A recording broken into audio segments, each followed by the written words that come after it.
Olá pessoal, na aula passada nós começamos a estudar as estruturas para loops e começamos estudando a estrutura for que, como nós vimos, realiza uma avaliação, um teste e enquanto esse teste for verdadeiro ele vai executar o código de script dentro dessa estrutura de repetição. Nesta aula vamos estudar uma outra estrutura de repetição que também utiliza a palavra-chave for. O for, pessoal, ele é uma implementação. Esse for, como nós vimos aqui, é apenas uma das implementações de for que existem na linguagem JavaScript. Nós temos várias estruturas de repetição for, vários tipos de implementação. Essa aqui, nesse caso específico, ela utiliza aqui 3 parâmetros, né? A inicialização da variável, o teste da variável e a atualização da variável. Mas nós temos outros tipos de implementação, só que nem todos os tipos são suportados por todos os browsers. Mas nós temos mais um tipo de implementação do for, que é o conhecido aqui forin, que também é suportado por todos os browsers. Então, nós vamos estudar essa estrutura de for também. Tá? Mas saibam vocês que existem ainda várias outras implementações dessa estrutura de repetição. Então, para poder exemplificar essa estrutura de repetição, eu gostaria de dar 2 exemplos aqui para vocês. Por exemplo, o primeiro vai envolver aqui o conhecimento, né, de arrays, né? Para quem não conhece array ainda, não precisa ficar preocupado, porque nas próximas aulas a gente vai estar estudando. Muito em breve a gente vai estar estudando sobre arrays. Mas, resumidamente, array é um objeto que a gente pode adicionar, né, pode incluir vários elementos dentro desse array. Então, a gente poderia criar aqui um array, números, e a gente cria o array com um new array, é assim que a gente cria um objeto, a gente já aprendeu isso, né? E aqui eu vou colocar o número 1, 2 e 3. Existe uma maneira de acessar os valores aqui os valores que nós incluímos dentro desse array, né? Nós poderíamos fazer isso da seguinte maneira. Eu vou continuar com o nosso for dessa forma que está aqui, mas eu quero que ele percorra todos os elementos do array. Então, a propriedade length do nosso objeto array, ela mostra para a gente, né, quantos elementos nós temos dentro desse objeto. Tá?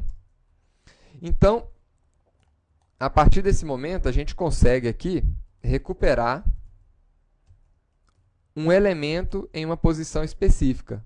Então, qual é a posição? É a posição 0, que é o elemento 1. A posição 1 vai ser o elemento 2 aqui, né? E o elemento que estiver na posição 2, no índice 2, vai ser o elemento que tem o texto aqui 3. Então, vamos ver isso aqui acontecendo.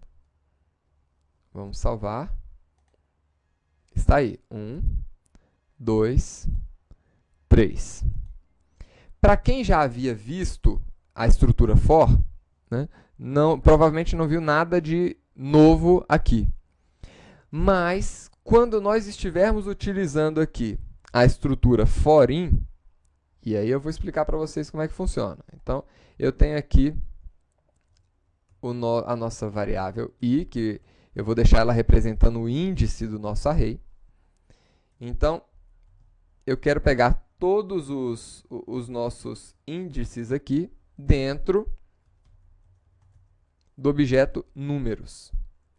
Então, esse for aqui, diferente da outra implementação de for, que eu posso ir para frente e para trás, nesse aqui a gente vai sempre para frente, viu, pessoal? Mas é uma forma muito mais simplificada de declarar, né, essa estrutura de repetição.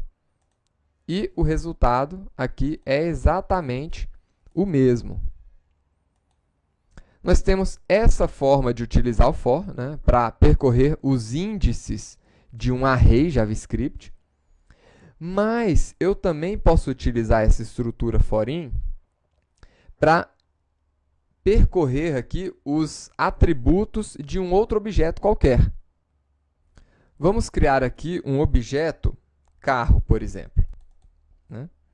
Então, vou pegar aqui carro, vai ser igual aqui, vou criar um objeto de forma aqui declarativa, já direto. Então, vamos colocar aqui a marca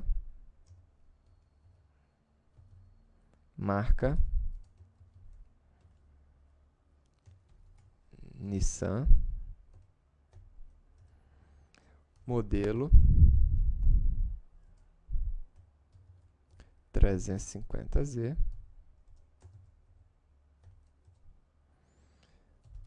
comprimento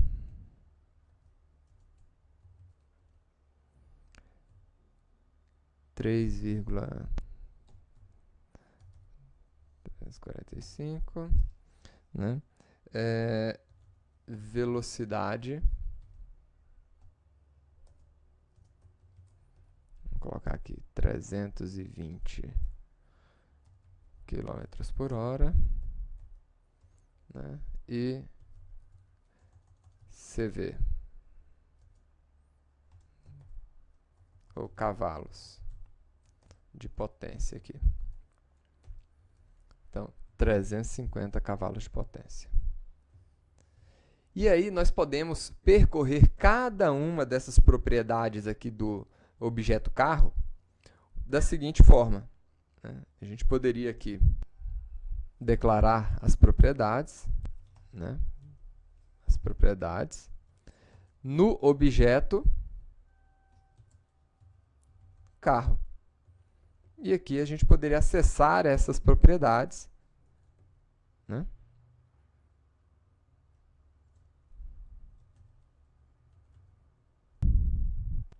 Dentro aqui do nosso bloco. Vamos dar uma olhada aqui.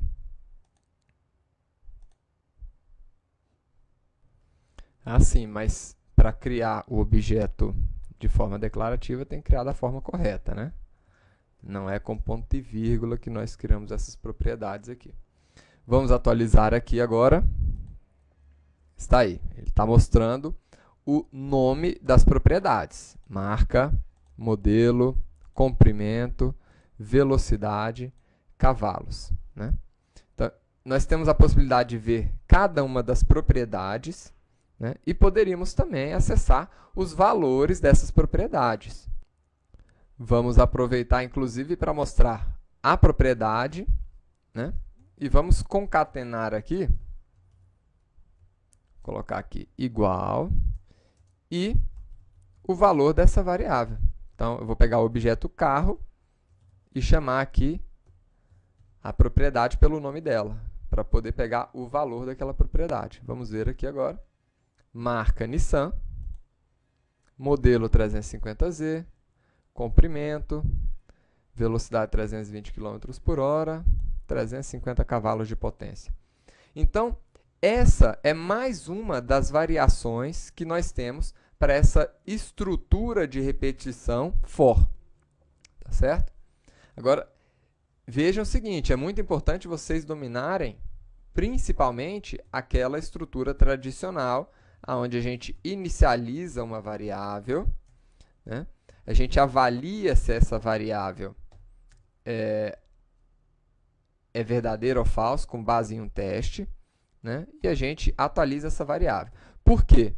Dessa forma aqui, com essa implementação, a gente tem uma flexibilidade ainda maior do que essa flexibilidade que a gente tem aqui no forin, né? A gente pode incrementar a nossa variável, decrementar, a gente tem o controle, né? Tem um controle maior sobre o funcionamento desse for.